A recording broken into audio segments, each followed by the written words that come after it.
Hello दोस्तों, डरावने कहानियों के शौकीनों को नमस्कार। आपका स्वागत है मेरे YouTube चैनल में, जहां रातों को नींद उड़ा देने वाली कहानियां सुनाई जाती हैं। आज की कहानी में हम 4 दोस्तों के बारे में जानेंगे जो एक सुनसान झील के किनारे पिकनिक मनाने जाते हैं। उनकी जिंदगी तब एक भयानक सपने में बदल जाती है जब वो एक टूटे हुए मंदिर के रहस्य को छेड़ देते हैं। क्या वो उस आत्मा को शांति दिला पाएंगे या फिर वो महिला का खौफ उन्हें हमेशा परेशान करता रहेगा? ये जानने के लिए पूरा वीडियो देखें। अगर ये कहानी आपको रोंगटे खड़े कर दे तो लाइक बटन जरूर दबाएं, और अगर आप रातों को डरना पसंद करते हैं तो मेरे चैनल को सब्सक्राइब कर लीजिए ताकि नई कहानियों की सूचना सबसे पहले आपको मिल सके। गर्मी की दोपहर ढल चुकी थी। सूरज धीरे धीरे पश्चिम की ओर खिसक रहा था। आसमान को लाल, नारंगी और बैंगनी रंगों से रंग रहा था। कॉलेज खत्म होने के बाद 4 दोस्त राहुल, अंजलि, विक्रांत और सोनिया पिकनिक मनाने का प्लान बना रहे थे। शहर के बाहर जंगल के पास एक सुनसान झील के बारे में अंजलि ने सुना था, जो अपनी खूबसूरती के लिए मशहूर थी। यार, वहां तो कभी कोई नहीं जाता, विक्रांत ने नाक सिकोड़ते हुए कहा। सुनसान जगह होगी, क्यों ना चलें, एडवेंचर होगा, राहुल ने टोपी उछालते हुए कहा। उसके चेहरे पर उत्साह साफ झलक रहा था। अंजलि ने भी राहुल का समर्थन किया। हाँ, वहां पिकनिक मनाने का मजा ही अलग होगा, कुछ नया ट्राई करेंगे। सोनिया थोड़ी सहमी हुई थी। उसे अकेली जगहों से डर लगता था, लेकिन दोस्तों के साथ होने का हौसला मिला। आखिरकार वे चारों एक पुरानी जीप में सवार होकर झील था। राहुल ने तस्वीर का फोटो खींचा और अचानक उन्हें लगा जमीन के नीचे से कोई चीज हिल रही है। विक्रांत, सुना? राहुल ने फुसफुसाते हुए कहा। विक्रांत ने सिर हिलाया। उसे भी जमीन से आती हुई कमजोर आवाजें सुनाई दे रही थीं। दोनों डर से सहम गए। अचानक मंदिर के अंधेरे को चीरते हुए एक ठंडी हवा का झोंका आया। उनकी कैमरे की रोशनी में धूल के कण नाचने लगे। हवा के साथ एक महिला के विलाप की आवाज भी आई, जो बेहद भयानक थी। राहुल और विक्रांत चीखते हुए बाहर भागे। अंजलि और सोनिया घबरा कर खड़ी थीं। क्या हुआ? अंजलि ने पूछा। उसकी आवाज कांप रही थी। राहुल हांफते हुए कुछ बता नहीं सका, बस विक्रांत की ओर इशारा किया। विक्रांत भी सफेद हो चुका था, उसके होंठ कांप रहे थे। कुछ देर बाद विक्रांत ने अपनी बात बताई। उसने उन्हें वह भयानक आवाज और हिलती हुई जमीन के बारे में बताया। अंजलि और सोनिया को भी अब यकीन हो गया था कि इस जगह में कुछ अजीब है। चारों दोस्तों ने वहां से जाने का फैसला किया। सामान समेटते समय राहुल को एहसास हुआ कि उसका कैमरा गायब है। अरे, मेरा कैमरा कहां गया? राहुल घबरा कर बोला। उन्होंने चारों तरफ ढूंढा, लेकिन कैमरा कहीं नहीं मिला। आखिरकार हार मानकर वे खाली हाथ जीप में बैठ गए और शहर की ओर चल पड़े। जंगल से निकलने के बाद भी पीछे मुड़ मुड़ कर देखने का सिलसिला जारी रहा। उन्हें लग रहा था कि कोई उन्हें देख रहा है। रास्ते में सन्नाटा था। गाड़ी की आवाज के अलावा कोई आहट नहीं थी। शहर की रोशनी दिखाई देने पर चारों को थोड़ी राहत मिली। जैसे ही वे अपने अपने घरों को पहुंचे, उन्होंने राहुल के कैमरे के फुटेज देखने का फैसला किया। कैमरे को कंप्यूटर से कनेक्ट करते समय राहुल का दिल धक धक कर रहा था। उसने फोटोज देखी, फिर वीडियो चलाया। वीडियो में पहले तो वही चीजें दिखाई दीं जो उन्होंने अपनी आंखों से देखी थीं। टूटा हुआ मंदिर, भगवान शिव की भयानक तस्वीर। लेकिन फिर आखिरी वीडियो में कुछ ऐसा कैद हो गया जिसे देखकर उनके होश उड़ गए। वीडियो में मंदिर के अंधेरे में एक धुंधली आकृति दिखाई दे रही थी। वह आकृति एक महिला की सी लग रही थी।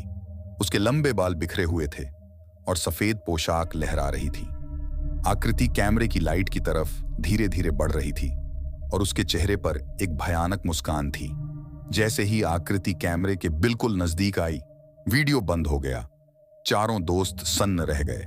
उनके चेहरे डर से सफेद पड़ गए थे।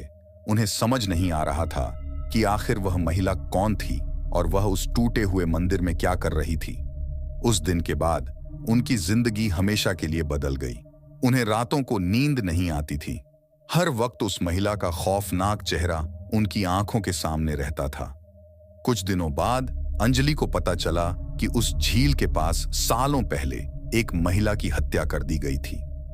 उस महिला को उसी मंदिर में पूजा करने के लिए बुलाया गया था और फिर वहीं पर मार डाला गया था। यह जानकर उनके रोंगटे खड़े हो गए। उन्हें एहसास हुआ कि उन्होंने शायद उस महिला की आत्मा को परेशान कर दिया था। शायद मंदिर के अंदर जाने और कैमरे की रोशनी से भगवान शिव की तस्वीर को चकाचौंध करना ही वो गलती थी जिसने आत्मा को जगा दिया। अब उनके सामने सवाल ये था कि वो क्या करें। क्या वो उस आत्मा को शांति दिलाने की कोशिश करें या फिर इस खौफनाक सच को दबाकर जीने की कोशिश करें। अगले कुछ दिनों में उनकी जिंदगी एक भयानक सपने में बदल गई। रातों को उस महिला की चीखें उन्हें सुनाई देती।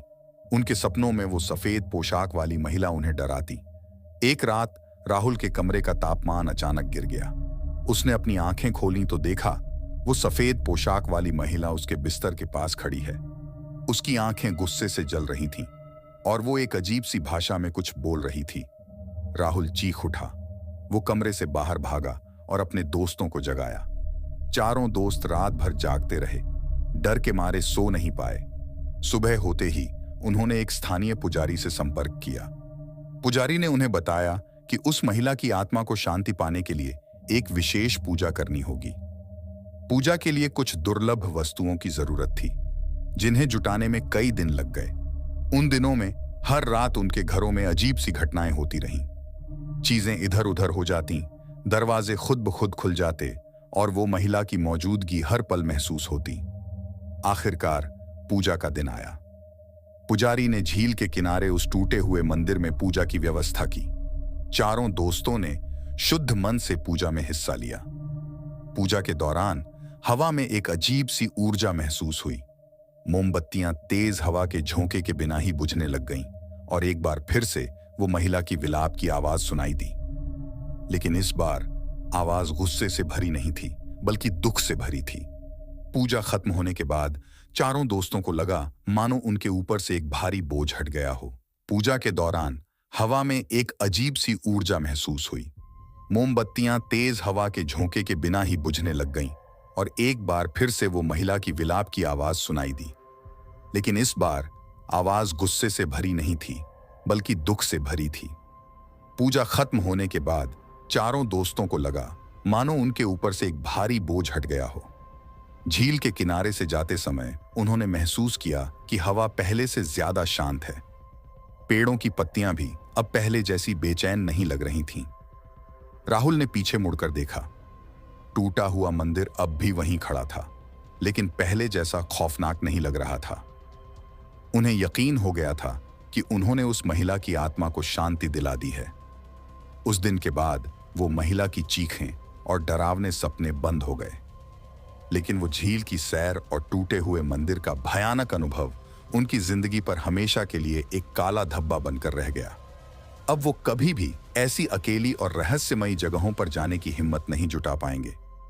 उनकी ये पिकनिक मस्ती उनकी जिंदगी का सबसे डरावना अनुभव बन गई।